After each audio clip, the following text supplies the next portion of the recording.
this era of digitization, with access to smartphones, smart TVs, tablets, iPad, one is flooded with information from all kinds of health apps, providing free health and dietary advice. However, it is critical that people are educated and sensitized towards the source of information. No one should blindly follow advice that are published by unknown sources, as this may lead to severe health consequences. Keeping this in mind, this video will try to provide answers to the common diet and nutrition related myths. Myth 1. Eating low-calorie diets for long and skipping meals is the only way to weight loss. We learned about the concept of balanced diet in our first module, and we need to apply that here. It means each individual requires certain amount of calories and other nutrients depending on age, weight and activity.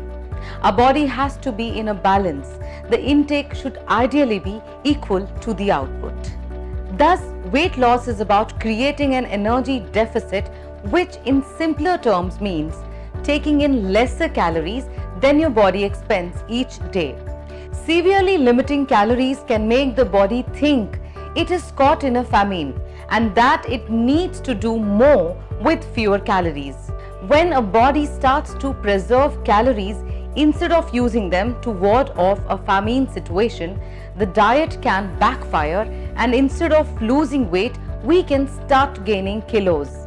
Ideally, one should not aim to reduce weight drastically but lose it slowly over a period of time.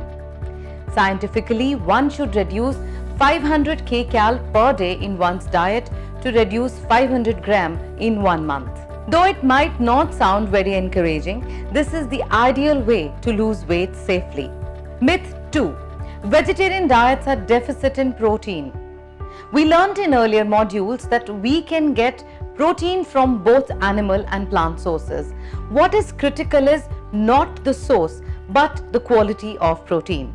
Although animal sources are of much superior quality, if vegetarian sources are well blended and matched, they can be of the same quality. Adequate protein needs can be easily attained through a well-planned diet. Plant-based protein typically contains more fiber and less saturated fat, factors that are cornerstones of a heart healthy diet. There are many versatile plant-based sources of protein that fit into a healthy eating plan, like legumes, which is beans, lentils, peas, peanuts, soy products, whole grain, nuts, seeds, and low-fat or fat-free dairy. Vegans should consume more proteins than their meat and dairy eating counterparts. That's because protein from whole grains and legumes has lower digestibility than animal protein. So, vegetarian diets are not deficient in protein. Rather, if planned well and included properly into the diet, they can be healthier. Myth 3. Spinach is a good source of iron. Dietary sources for iron include heme iron, which is found in animal foods, and non-heme iron, which is found in plants. The body absorbs heme iron better than non-heme. It is usually said that all green leafy vegetables are good sources of iron, but spinach is an exception to it. While spinach does contain some iron, for example, 100 grams of spinach has 2.9 mg of iron. It also contains a substance that binds to iron, meaning it's not taken up by the body, as well as the iron in other green vegetables or iron from animal foods. However, spinach is a good source of folic acid and other nutrients which contribute to good health.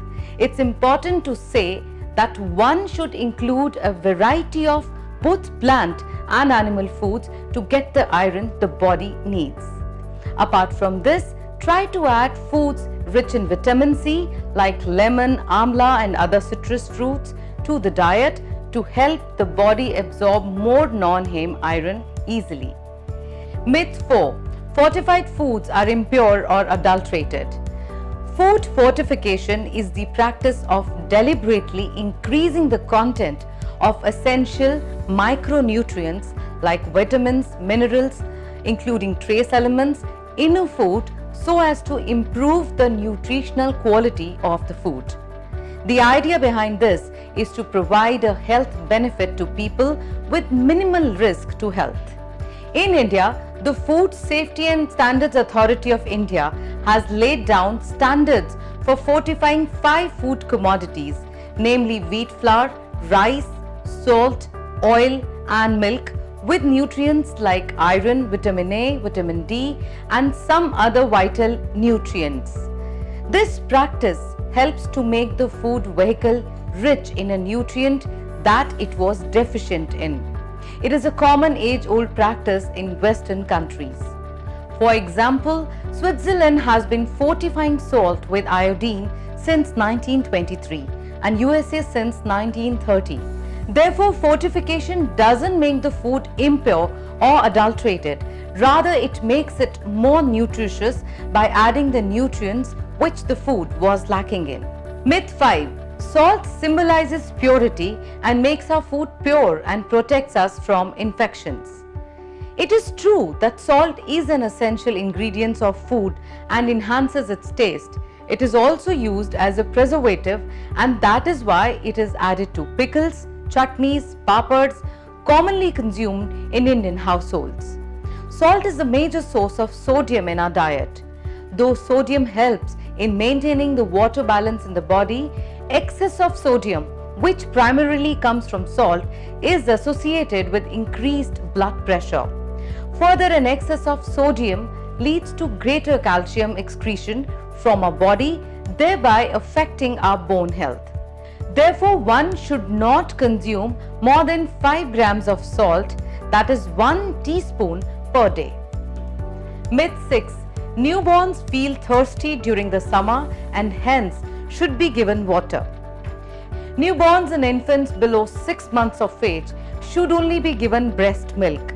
Breast milk is the most natural and perfect food for normal growth and the healthy development of infants. The initial thick yellow milk called colostrum, which is secreted for the first 3-4 days after delivery, is rich in nutrients and has anti-infective factors which protect the baby from infections. Therefore, colostrum should not be discarded but fed to infants. Infants below 6 months of age should not be given water, honey or gutti as it may predispose the infant to infections. A baby should be exclusively breastfed up to 6 months of age and complementary foods should be introduced thereafter. Breastfeeding can be continued as long as possible, even up to 2 years of age. Myth 7. Oil provides empty calories with no nutrients. Fat has an important role to play in our body. Not only does it enhance the texture, taste and flavor of food, it also reduces gastric emptying and thereby affects satiety. 1 gram of fat provides us 9 kcal. Apart from providing calories, oil is also an important source of fatty acids, which are the building blocks of fats. Fats are of 3 types: saturated, monosaturated or MUFAs and polyunsaturated or PUFAs.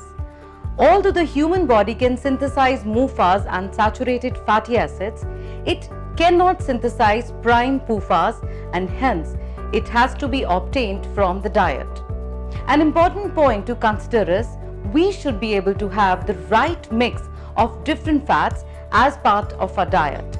For this, it is important to change our cooking oil at least once in a couple of months or use a different mix of oils to nourish our bodies with different fatty acids. The following combination of oils could be used: groundnut and mustard, groundnut and rice bran, sunflower and mustard, sunflower and olive, safflower and rice bran. Thus, fat per se does not affect body weight, but because it increases the palatability of the diet, it may increase energy intake and risk of getting diet-related non-communicable diseases. The recommendation to prefer low-fat diets and avoid fatty foods as a way to lose body weight and prevent DRNCD should be replaced with advice on type of fat, which means one should consume or increase the proportion of good fats or PUFAs and MUFAs, limit or decrease the proportion of bad fats, especially saturated fats, and avoid or completely eliminate industrially produced trans fats or food additives. Of course, there has to be a focus on energy balance through physical activity. Myth 8. Diabetes and sugar go hand in hand. Half-baked knowledge is worse than ignorance, especially with regard to illnesses such as diabetes. A commonly held myth is that sugar causes diabetes. There are many factors contributing to diabetes, such as heredity, overweight or obesity, sedentary lifestyle. Another myth is that carbohydrate is a no-no for those afflicted with diabetes. Low carbohydrate diets are becoming more and more popular. Carbohydrates gives us energy and helps us perform various functions. It is not just about carbohydrates alone, but their quality and quantity that is important.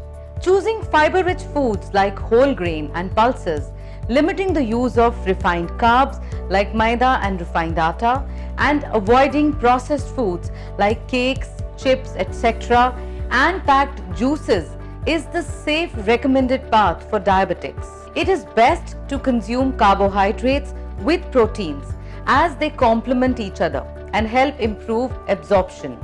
There is no need to say a complete no to sweets and desserts. We don't need to avoid sweets and desserts completely, but it is important to restrict portion size. No to fruits. In diabetes, all fruits are allowed, but fruits with a high glyceridic index such as bananas or mangoes can be taken in smaller portions. All fruits have fructose, which eventually manage your sugar. Another myth is that diabetics should not exercise much. Routine physical exercise is a must for diabetics. It helps burn the extra fat, reduces stress, helps control sugar level and cholesterol, and increases insulin sensitivity. The best advice for diabetics is that they should eat healthy, exercise, and lead an overall healthy lifestyle to manage diabetes and live without problems. Myth 9. If a food label indicates diet foods, it is healthy. The food market is full of products claiming to be diet friendly. However, most of these food labels may not be the right claims. Labels claiming to be low fat may be high in sugar, salt, and even fat. It is thus advisable not to go by what the front pack of a food product reads, but read the ingredient list to find out any hidden sources of salt, sugar, or fat. Look for a certification of FSSAI for correctness of the label and the claim. Myth 10. Blood pressure can be controlled by only stopping the use of salt. It is true that excessive salt intake worsens hypertension, as the sodium in salt directly increases blood pressure. However, completely stopping table salt intake is not the only solution. There are many other sources of sodium. These include processed and packaged foods, canned fruits and vegetables, marine shellfishes, papads, pickles, etc. Thus, it is important to maintain salt intake within recommended levels and avoid or restrict other high sodium foods. Blood pressure reduction can be achieved with increasing vegetables and fruit intake and drastically cutting down high salt foods. Regular walks and physical activity also helps in lowering blood pressure. It is a silent killer, so must be monitored and medically supervised.